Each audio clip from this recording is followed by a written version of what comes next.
empathy, this perspective taking. I think it's wonderful. The the education system, your schools are doing some things right too. There are so many things we can learn from you. We learn from each other. And I also want to put in another plug. After lunch, there will be community showcase time across from Regency Room. I believe that's Ambassador Room. Both Maggie and Jason, the PCE Club, have showcased in both there with posters and a lot of information. I really encourage you, and also get your friends to go visit the showcase, and we can extend the discussions there. I remember one famous thing that Jason really emphasized in the PCE Club is that what does unconditional love means? Does that mean you spoil your children? And his explanation is children have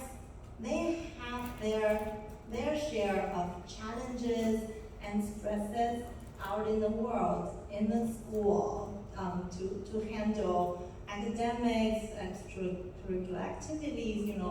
They have their share of pressures. So the function of the home primarily is really a place of nurture, of recharging, of rest. So the PCE's philosophy is that you will not really spoil children, because everyone has these intrinsic motivations to do well when they can. When everyone, including adults, when they are in a emotionally, happy and strong place, they actually do their best work. Their other skills and abilities, their potential to grow, will be the strongest when they're emotionally healthy and well. So with that, I know Gordon also prepared a scenario for us to discuss. Yeah, thank you, Lauren. I know one of the other perspectives besides the emotional aspect is the idea of parents, I guess, having the opinion of what we can and can't do and what we can and can't say in our own lives, in our own societies. I know a lot of people have had the experience where you might want to say something and your parent will overhear you, and afterwards are like, "Why did you say that? You shouldn't have said that. Why are you saying that?" You guys are probably heard that, right?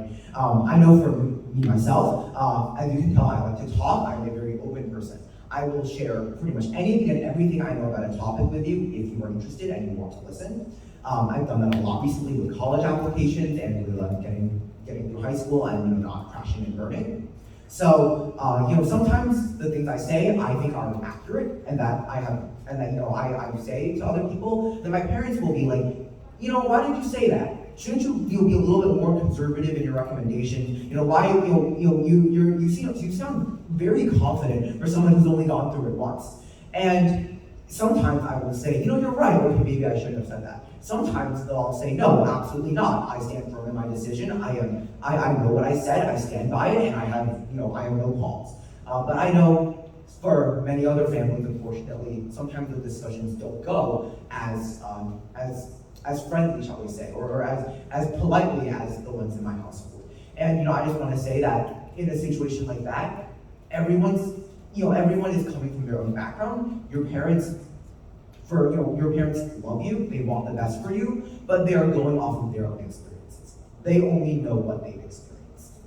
And once you realize that, it makes a lot more sense for them to want to speak more conservatively, for them to want to be less outgoing, maybe less outspoken than many of you are. Because we're trained in American high school. In American high schools, you need to be outspoken to get good grades, to participate in class, to do the things you need to do to be successful. In China, it's not like that. I'm sure all of you can speak, to your experiences with growing up in China and how the education system is there. But I think when we can open up this dialogue to understand where everyone is coming from, parents will understand why we say the things we say. We will understand why parents say the things they say. And while those dialogues might still happen, hopefully they don't become, I am forcing my idea onto you, and more of like, this is what I think, whether or not you take it is your call because you know the best and this is your future.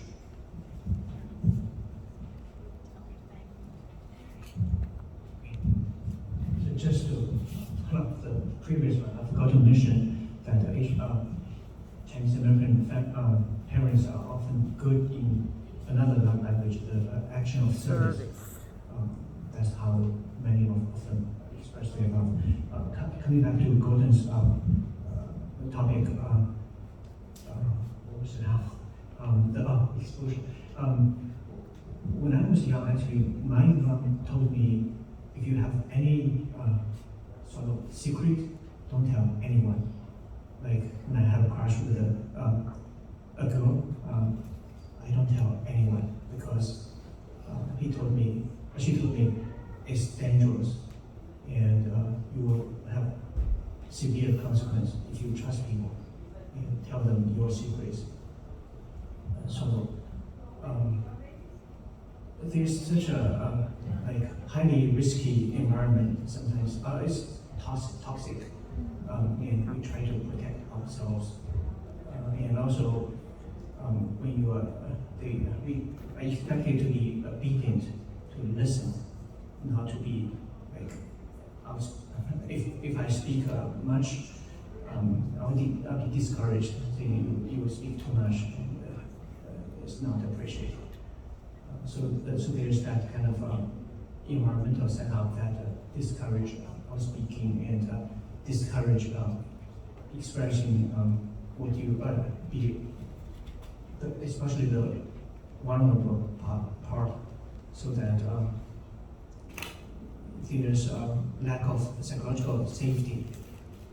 So that's kind of a cultural difference, intergeneration difference in the convention. Of course, it has to do with personality. Some people are more conservative, some are more outspeaking, but overall, at the average level is more cautious. Thank you. So I'm sorry, like we really have to kind of short. Maybe we'll just have one last minute for everyone's like just say like one words that you really want to say. But the New York Assemblywoman Yulin Niu, who's running for Congress, will get on Zoom like in a couple of minutes. But yeah, we're around all afternoon, so seek us out. So no time. Okay. So I hope you find this session helpful, right? So just engage us afterwards, and we will discuss more. Yeah, the showcase room, you can meet us there. I have some name cards, and I have a book, and it's the process I help an ABC in New York. So if you're interested, it's free for you guys to pick it up in the showcase room. All right. Yeah. So let's Thank you so much, everyone. Let's